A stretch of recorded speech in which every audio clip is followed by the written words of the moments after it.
Now, infidelity could put any marriage in jeopardy, but any New Yorkers who are cheating could land in jail thanks to a state law that's been around a while. Adultery has actually been a crime misdemeanor in New York City since 1907. A new bill is making its way through the New York legislature to end that law, repeal it. Only about a dozen people have been charged under the law since 1972. It's punishable by up to 3 months in prison. I talked with attorney Jennifer S. Hargrave about this.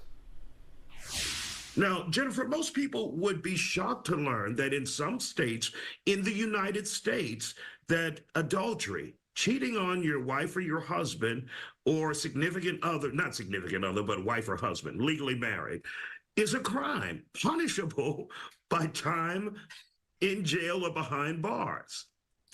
I was a little surprised to see that too. That's not the case in Texas. So for those for whom that may be good news. They're saying hallelujah somewhere. There may be other consequences. So I'm not here suggesting that adultery is the right path to choose.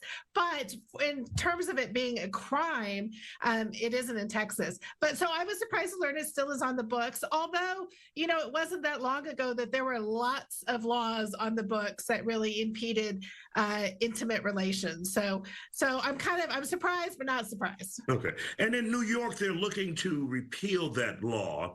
And in other states as well, I think places like Colorado, Florida, all still listed as a crime, but rarely prosecuted.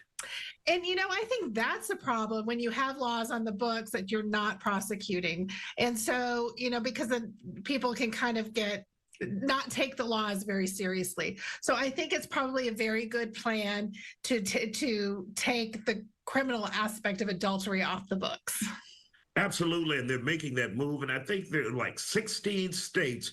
So, I mean, how does a law sit dormant so long when obviously people are cheating every damn day, Jennifer, every day. Well,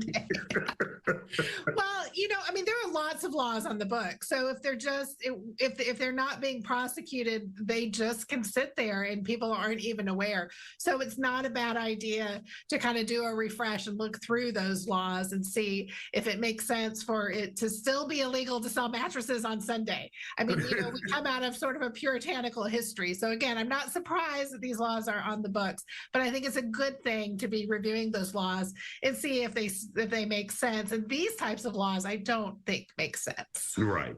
And of course, we want to reemphasize that it is not a criminal offense here in Texas, but you could really pay for it in divorce court, right?